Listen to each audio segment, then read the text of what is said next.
എല്ലാവർക്കും പുതിയൊരു വീഡിയോയിലേക്ക് സ്വാഗതം. കഴിഞ്ഞ ദിവസം PNC മാക്കിൻ്റെയും അതുപോലെ തന്നെ AMCSFNCKയുടെയും ഫസ്റ്റ് അലോട്ട്മെൻറ്റ് പബ്ലിഷ് ചെയ്തിരുന്നു. അപ്പോൾ അതിനെ തുടർന്ന് ഒരുപാട് കുട്ടികൾ ഒത്തിരി ഡൗട്ട്സ് ചോദിച്ചിട്ടുണ്ടായിരുന്നു. അപ്പോൾ അത് എന്തൊക്കെയാണെന്ന് നമുക്ക് നോക്കാം. PNC മാക്ക് എന്ന് പറഞ്ഞാൽ പ്രൈവറ്റ് നഴ്സിംഗ് മാനേജ്മെൻറ്റ് അസോസിയേഷനാണ്. ഏകദേശം 45ഓളം വരുന്ന കോളേജുകളിലേക്കാണ് ഫസ്റ്റ് അലോട്ട്മെൻറ്റിൽ വന്നിരിക്കുന്നത്. അതിൽ തന്നെ ഏകദേശം 1536 റാങ്ക് വരെയുള്ളവർക്കാണ് ഇപ്പോൾ ഫസ്റ്റ് അലോട്ട്മെൻറ്റിൽ കിട്ടിയിരിക്കുന്നത്. അപ്പോൾ നിങ്ങൾ PNC മാക്കിൽ ഫസ്റ്റ് അലോട്ട്മെൻറ്റിൽ ഒരു കോളേജ് കിട്ടിക്കഴിഞ്ഞാൽ ആദ്യം ചെയ്യേണ്ടത് നിങ്ങൾക്ക് ഇഷ്ടപ്പെട്ട കോളേജാണെങ്കിലും ഇഷ്ടപ്പെടാത്ത കോളേജാണെങ്കിലും ടോക്കൺ ഫീ അടയ്ക്കുക എന്നുള്ളതാണ്. കാരണം ടോക്കൺ ഫീ അടച്ചെങ്കിൽ മാത്രമാണ് പിന്നീട് വരുന്ന അലോട്ട്മെൻറ്റുകളിലേക്ക് നിങ്ങളെ പരിഗണിക്കത്തുള്ളൂ. അപ്പോൾ ഫസ്റ്റ് അലോട്ട്മെൻറ്റിൽ ഒരു കോളേജ് കിട്ടിയിട്ടുണ്ടെങ്കിൽ ആദ്യം തന്നെ നിങ്ങൾ ടോക്കൺ ഫീ അടയ്ക്കുക. ഇനി നിങ്ങൾക്ക് ഇഷ്ടപ്പെട്ട കോളേജാണ് കിട്ടിയത്, നിങ്ങൾക്ക് അവിടെ സാറ്റിസ്ഫൈഡ് ആണ്, ആ കോളേജിൽ പോയി ജോയിൻ ചെയ്യാൻ അഡ്മിഷൻ എടുക്കാൻ താല്പര്യം ഉണ്ട് എന്നുണ്ടെങ്കിൽ ആദ്യം തന്നെ നിങ്ങൾ ടോക്കൺ ഫീ അടയ്ക്കുക. അതിനുശേഷം നിങ്ങൾക്ക് ഏത് കോളേജിലാണ് കിട്ടിയിരിക്കുന്നത് ആ കോളേജിൽ ഡയറക്റ്റ് പോയി അഡ്മിഷൻ എടുക്കുക എന്നുള്ളതാണ്. അപ്പോൾ ഫസ്റ്റ് അലോട്ട്മെൻറ്റ് കിട്ടിയ കുട്ടികളെല്ലാവരും 9-ാം തീയതിക്കുള്ളിൽ ടോക്കൺ ഫീ അടയ്ക്കണമായിരുന്നു. അതുപോലെ തന്നെ 10-ാം തീയതിക്കുള്ളിൽ തന്നെ കോളേജിൽ പോയി ജോയിൻ ചെയ്യണമായിരുന്നു. അപ്പോൾ അങ്ങനെയുള്ള കുട്ടികൾക്ക് മാത്രമാണ് നിങ്ങൾക്ക് അഡ്മിഷൻ ലഭിക്കത്തുള്ളൂ. ഇൻ കേസ് നിങ്ങൾ ടോക്കൺ ഫീ അടച്ചില്ല അല്ലെങ്കിൽ കോളേജിൽ പോയി ജോയിൻ ചെയ്തിട്ടില്ല എന്നുണ്ടെങ്കിൽ നിങ്ങളുടെ അഡ്മിഷൻ അവിടെ ക്യാൻസൽ ആകുന്നതാണ്. ഇനി നിങ്ങൾ ഫസ്റ്റ് അലോട്ട്മെൻറ്റിൽ നിങ്ങൾക്കൊരു കോളേജ് കിട്ടി, ആ കോളേജിൽ നിങ്ങൾക്ക് സാറ്റിസ്ഫൈഡ് അല്ല, അവിടെ ജോയിൻ ചെയ്യണമെന്ന് താല്പര്യമില്ല, വേറെ കോളേജാണ് നിങ്ങൾ നോക്കുന്നതെങ്കിൽ ആദ്യം തന്നെ നിങ്ങൾ ടോക്കൺ ഫീ അടയ്ക്കുക. അതിനുശേഷം സെക്കൻഡ് അലോട്ട്മെൻറ്റിന് വേണ്ടിയിട്ട് വെയിറ്റ് ചെയ്യുക. അപ്പോൾ നിങ്ങൾക്ക് ഫസ്റ്റ് അലോട്ട്മെൻറ്റിൽ ഒരു കോളേജ് കിട്ടി, ആ കോളേജിൽ പോയി നിങ്ങൾ ജോയിൻ ചെയ്തു എങ്കിൽ നിങ്ങൾ ആ കോളേജിൽ കണ്ടിന്യൂ ചെയ്യേണ്ടതായിട്ട് വരും. നിങ്ങൾക്ക് പെർമനൻറ്റ് അഡ്മിഷനാണ് അവിടെ നിന്ന് ലഭിക്കുക. പിന്നീട് നിങ്ങൾക്ക് കോളേജ് മാറിയെടുക്കാൻ സാധിക്കുന്നതല്ല. അപ്പോൾ ഒരു കോളേജിൽ നിങ്ങൾ ജോയിൻ ചെയ്ത് കഴിഞ്ഞാൽ PNC മാക്കിൽ നിന്ന് പിന്നെ ഓട്ടോമാറ്റിക്കലി നിങ്ങൾ ഡിലീറ്റ് ആകും. അപ്പോൾ നിങ്ങൾക്ക് വേറൊരു സെക്കൻഡ് അലോട്ട്മെൻറ്റ് ഇപ്പോൾ നിങ്ങൾക്ക് പങ്കെടുക്കണമെങ്കിൽ നിങ്ങൾ ടോക്കൺ ഫീ അടയ്ക്കുക. 10,000 രൂപ നിങ്ങൾ ടോക്കൺ ഫീ അടയ്ക്കുക. അതിനുശേഷം സെക്കൻഡ് അലോട്ട്മെൻറ്റിന് വേണ്ടിയിട്ട് നിങ്ങൾ വെയിറ്റ് ചെയ്യുക. കോളേജിൽ പോയി ജോയിൻ ചെയ്യേണ്ട ആവശ്യമില്ല. കോളേജിൽ പോയി ജോയിൻ ചെയ്താൽ അവിടെ നിങ്ങൾക്ക് പെർമനൻറ്റ് അഡ്മിഷനാണ് ലഭിക്കുക. പിന്നെ കുട്ടികളുടെ ഡൗട്ടാണ്, ഇപ്പോൾ നിങ്ങൾക്ക് സെക്കൻഡ് അലോട്ട്മെൻറ്റിൽ നിങ്ങൾ പങ്കെടുത്തു, ഫസ്റ്റ് അലോട്ട്മെൻറ്റിൽ ഒരു കോളേജ് കിട്ടി, നിങ്ങൾക്ക് ഇഷ്ടപ്പെട്ടില്ല, അതുകൊണ്ട് തന്നെ നിങ്ങൾ ടോക്കൺ ഫീ അടച്ചു. സെക്കൻഡ് അലോട്ട്മെൻറ്റിൽ നിങ്ങൾ പങ്കെടുത്തു, പക്ഷേ സെക്കൻഡ് അലോട്ട്മെൻറ്റിൽ നിങ്ങൾക്ക് വേറൊരു കോളേജ് കിട്ടിയില്ല എങ്കിൽ ഫസ്റ്റ് അലോട്ട്മെൻറ്റിൽ കിട്ടിയ കോളേജിൽ വീണ്ടും പോയി ജോയിൻ ചെയ്യാമോ എന്ന് പല കുട്ടികളും ചോദിച്ചിരുന്നു. അങ്ങനെ നിങ്ങൾക്ക് ജോയിൻ ചെയ്യാൻ സാധിക്കത്തില്ല.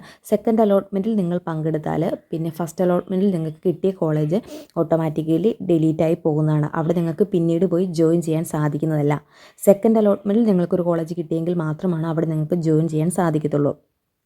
അപ്പോൾ നിങ്ങൾ ശ്രദ്ധിക്കേണ്ട കാര്യം, നിങ്ങൾക്ക് തീരെ മാർക്ക് കുറഞ്ഞ കുട്ടികളൊക്കെ ആണെങ്കിൽ സെക്കൻഡ് അലോട്ട്മെൻറ്റ് അതായത് മുന്നോട്ട് വരുന്ന അലോട്ട്മെൻറ്റുകളിൽ നിങ്ങൾക്ക് പങ്കെടുക്കണമെങ്കിൽ നിങ്ങൾക്ക് നല്ല സ്കോറുണ്ട് അല്ലെങ്കിൽ നിങ്ങൾക്ക് ഇനി വരുന്ന അലോട്ട്മെൻറ്റ് കിട്ടാൻ സാധ്യത ഉണ്ട് എന്നുണ്ടെങ്കിൽ മാത്രം നിങ്ങൾ മുന്നോട്ടുള്ള അലോട്ട്മെൻറ്റുകളിൽ പങ്കെടുക്കുക. ഇല്ലാന്നുണ്ടെങ്കിൽ നിങ്ങൾക്ക് കിട്ടിയ സീറ്റ് കൂടി നഷ്ടപ്പെടുന്നതാണ്. അത് നിങ്ങളുടെ മനസ്സിൽ നിങ്ങൾ ഓർത്ത് വയ്ക്കുക. അപ്പോൾ ഫസ്റ്റ് അലോട്ട്മെൻറ്റ് കിട്ടിയ കുട്ടികളുടെ ടോക്കൺ ഫീ അടയ്ക്കാനുള്ള ഡേറ്റും അതുപോലെ തന്നെ കോളേജ് ജോയിനിങ് ഡേറ്റൊക്കെ കഴിഞ്ഞിട്ടുണ്ട്. അപ്പോൾ ഒരുപാട് കുട്ടികൾ ടോക്കൺ ഫീ അടയ്ക്കാതെയും അതുപോലെ തന്നെ കോളേജിൽ ജോയിൻ ചെയ്യാതെയൊക്കെ ഒരുപാട് വേക്കൻസികൾ വന്നിട്ടുണ്ട്. അങ്ങനെ വേക്കൻസികൾ വന്ന കോളേജിൽ വേക്കൻസി ലിസ്റ്റ് ഇന്ന് പബ്ലിഷ് ചെയ്യുന്നതാണ്. അപ്പോൾ അത് നോക്കി നിങ്ങൾക്ക് ഏതൊക്കെ കോളേജുകളിൽ വേക്കൻസികൾ വന്നിട്ടുണ്ട് എന്ന് മനസ്സിലാക്കാൻ സാധിക്കുന്നതാണ്. അപ്പോൾ ഈ വേക്കൻസികൾ അനുസരിച്ചായിരിക്കും മുന്നോട്ടുള്ള അലോട്ട്മെൻറ്റുകൾ വരിക. ഇപ്പോൾ നമുക്ക് 3 അലോട്ട്മെൻറ്റിൻ്റെ ഡേറ്റാണ് തന്നിട്ടുള്ളൂ. അപ്പോൾ ഇനിയും വേക്കൻസികൾ വരുന്നതനുസരിച്ച് മുന്നോട്ട് അലോട്ട്മെൻറ്റുകൾ ഉണ്ടാകുന്നതായിരിക്കും. അപ്പോൾ നെക്സ്റ്റ് അലോട്ട്മെൻറ്റ് ഡേറ്റ് 12-ാം തീയതിയാണ്. നാളെ ആയിരിക്കും നെക്സ്റ്റ് അലോട്ട്മെൻറ്റ് വരിക. അപ്പോൾ ഇതുപോലെ തന്നെ നെക്സ്റ്റ് അലോട്ട്മെൻറ്റിൽ ഇപ്പോൾ അടുത്ത അലോട്ട്മെൻറ്റിൽ നിങ്ങൾക്ക് അലോട്ട്മെൻറ്റ് വഴി ഒരു കോളേജ് കിട്ടിക്കഴിഞ്ഞാൽ ഇതേപോലെ തന്നെ നിങ്ങൾ ടോക്കൺ ഫീ അടയ്ക്കുക. ടോക്കൺ ഫീ അടച്ചെങ്കിൽ മാത്രമാണ് പിന്നീട് വരുന്ന അലോട്ട്മെൻറ്റുകൾ നിങ്ങളെ പരിഗണിക്കത്തുള്ളൂ. നിങ്ങൾക്ക് സാറ്റിസ്ഫൈഡ് ആയിട്ടുള്ള കോളേജാണ് കിട്ടിയതെങ്കിൽ നിങ്ങൾക്ക് അവിടെ ജോയിൻ ചെയ്യാൻ സാധിക്കുന്നതാണ്. അപ്പോൾ ടോക്കൺ ഫീ അടച്ചതിന് ശേഷം കോളേജിൽ പോയി ജോയിൻ ചെയ്യുക. സാറ്റിസ്ഫൈഡ് അല്ലാത്ത കോളേജാണ് ലഭിച്ചതെങ്കിൽ ടോക്കൺ ഫീ അടയ്ക്കണം, എങ്കിലാണ് പിന്നീട് വരുന്ന അലോട്ട്മെൻറ്റിൽ പരിഗണിക്കത്തുള്ളൂ. അപ്പോൾ തേർഡ് അലോട്ട്മെൻറ്റ് നിങ്ങൾക്ക് പങ്കെടുക്കണമെങ്കിൽ സെക്കൻഡ് അലോട്ട്മെൻറ്റിൽ കിട്ടിയിട്ടുണ്ടെങ്കിൽ നിങ്ങൾ ടോക്കൺ ഫീ അടയ്ക്കുക. കോളേജ് ഇഷ്ടപ്പെട്ടിട്ടില്ല എന്നുണ്ടെങ്കിൽ നിങ്ങളവിടെ ജോയിൻ ചെയ്യേണ്ട നിർബന്ധമില്ല. അടുത്ത അലോട്ട്മെൻറ്റിൽ നിങ്ങൾക്ക് പങ്കെടുക്കാൻ സാധിക്കുന്നതാണ്. അപ്പോൾ ഇത്രയും കാര്യങ്ങൾ നിങ്ങൾ ശ്രദ്ധിക്കുക. അപ്പോൾ പിന്നെ കുട്ടികളുടെ ഒരു ഡൗട്ടാണ്, കോളേജിൽ നേരിട്ട് ജോയിൻ ചെയ്യാൻ പോകുന്ന സമയത്ത് എന്തൊക്കെയാണ് ഡോക്യുമെൻറ്റ്സാണ് നമ്മുടെ കയ്യിൽ കരുതേണ്ടത് എന്നുള്ളത്. ടോക്കൺ ഫീ അടച്ചു കഴിയുമ്പോൾ നിങ്ങൾക്ക് അലോട്ട്മെൻറ്റ് മെമ്മോ കിട്ടുന്നതാണ്. അപ്പോൾ അലോട്ട്മെൻറ്റ് മെമ്മോയുടെ പ്രിൻ്റ് ഔട്ടും അതുപോലെ തന്നെ ടോക്കൺ ഫീ അടച്ചതിൻ്റെ റെസീപ്റ്റും പിന്നെ നിങ്ങൾ PNC മാക്കിൽ അപ്ലൈ ചെയ്തപ്പോൾ എന്തൊക്കെ ഡോക്യുമെൻറ്റ്സ് ആണോ സബ്മിറ്റ് ചെയ്തത് അതിൻ്റെ എല്ലാം ഒറിജിനൽ ഡോക്യുമെൻറ്റ്സും ഫസ്റ്റ് ഇയറിലെ ഫുൾ ഫീയും നിങ്ങൾ അടച്ച് അഡ്മിഷൻ എടുക്കേണ്ടതായിട്ടുണ്ട്. സോ ഈ കാര്യങ്ങളെല്ലാം നിങ്ങൾ കോളേജിൽ ജോയിൻ ചെയ്യാൻ പോകുന്ന സമയത്ത് കയ്യിൽ കരുതേണ്ടതാണ്. ഇനി ഫസ്റ്റ് അലോട്ട്മെൻറ്റിൽ ഒരു കോളേജ് പോലും കിട്ടാത്ത കുട്ടികളുണ്ട്. അപ്പോൾ നിങ്ങൾ വിഷമിക്കേണ്ട ആവശ്യമില്ല. ഇനിയും അലോട്ട്മെൻറ്റുകൾ വരുന്നുണ്ട്. അപ്പോൾ നിങ്ങൾ ചെയ്യേണ്ടത് നിങ്ങൾക്ക് ഓപ്ഷൻസ് റീഅറേഞ്ച്മെൻറ്റ് ചെയ്യണം എന്നാഗ്രഹമുണ്ടെങ്കിൽ ചെയ്യാം. ഇത് നിർബന്ധമായിട്ടുള്ള കാര്യമല്ല. നിങ്ങൾക്ക് ചെയ്യണമെന്നുണ്ടെങ്കിൽ ഓപ്ഷൻസ് റീഅറേഞ്ച്മെൻറ്റ് ചെയ്യാൻ സാധിക്കുന്നതാണ്.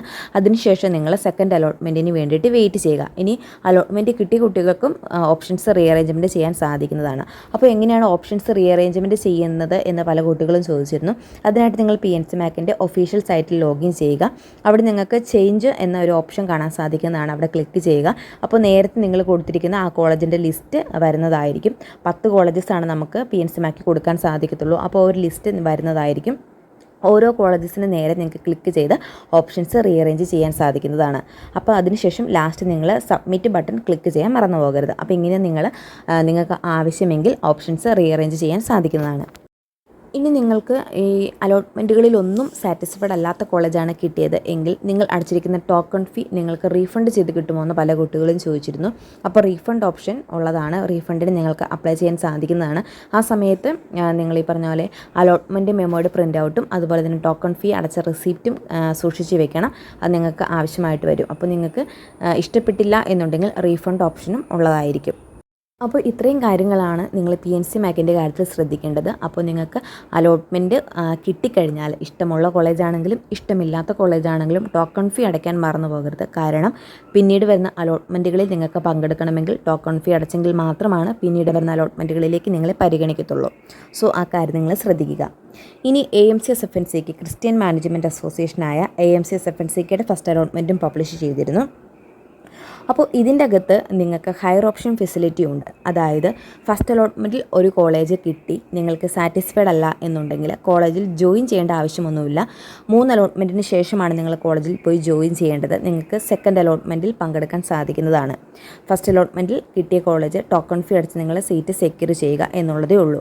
അതിനുശേഷം നിങ്ങൾക്ക് ഹയർ ഓപ്ഷൻ ഫെസിലിറ്റി വഴി സെക്കൻഡ് അലോട്ട്മെൻറ്റിൽ പങ്കെടുത്ത് അവിടെ നിങ്ങൾക്കൊരു കോളേജ് കിട്ടി അത് നിങ്ങൾക്ക് സാറ്റിസ്ഫൈഡ് അല്ല എന്നുണ്ടെങ്കിൽ തേർഡ് അലോട്ട്മെൻറ്റിൽ നിങ്ങൾക്ക് പങ്കെടുക്കാൻ സാധിക്കുന്നതാണ്. അതിനുശേഷം നിങ്ങൾക്ക് ലാസ്റ്റ് അലോട്ട്മെൻറ്റിൽ ഏത് കോളേജിലാണോ കിട്ടിയത് ആ കോളേജിൽ പോയി നിങ്ങൾക്ക് ജോയിൻ ചെയ്യാൻ സാധിക്കുന്നതാണ്.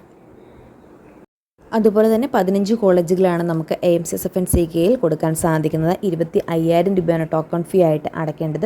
ഈ കാര്യങ്ങളൊക്കെ ഓൾറെഡി പറഞ്ഞിട്ടുള്ളതാണ്. അതുപോലെ തന്നെ ഓപ്ഷൻസ് റീഅറേഞ്ച്മെൻറ്റ് ചെയ്യാൻ സാധിക്കുന്നതാണ്. അപ്പോൾ ഇതിൻ്റെ അകത്ത് നിങ്ങൾക്ക് ഫസ്റ്റ് ഒരു കോളേജ് കിട്ടിക്കഴിഞ്ഞാൽ ടോക്കൺ ഫീ അടച്ച് നിങ്ങളുടെ സീറ്റ് സെക്യൂർ ചെയ്യുക എന്നുള്ളതാണ്. ടോക്കൺ ഫീ അടയ്ക്കാൻ നിങ്ങൾ മറന്നു പോകരുത്. ടോക്കൺ ഫീ അടച്ചിട്ടില്ല എന്നുണ്ടെങ്കിൽ പിന്നീട് വരുന്ന അലോട്ട്മെൻറ്റുകളിലേക്ക് നിങ്ങളെ പരിഗണിക്കുന്നതല്ല. അപ്പോൾ ഈ കാര്യങ്ങളൊക്കെ നിങ്ങൾ ഓർത്ത് വയ്ക്കുക. AMCSFNCKയുടെ കോളേജ് ജോയിനിങ് ഡേറ്റ് തന്നിരിക്കുന്നത് സെപ്റ്റംബർ 18-ാം തീയതി മുതൽ സെപ്റ്റംബർ 20-ാം തീയതി വരെയാണ്. അപ്പോൾ ആ സമയത്തായിരിക്കും നിങ്ങൾ കോളേജിൽ പോയി ജോയിൻ ചെയ്യേണ്ട ആവശ്യമുള്ളൂ. അപ്പോൾ ഇനി എന്തെങ്കിലും ഡൗട്ട്സ് ഉണ്ടെങ്കിൽ നിങ്ങൾ കമൻസ് ആയിട്ട് ചോദിക്കുക. Thank you.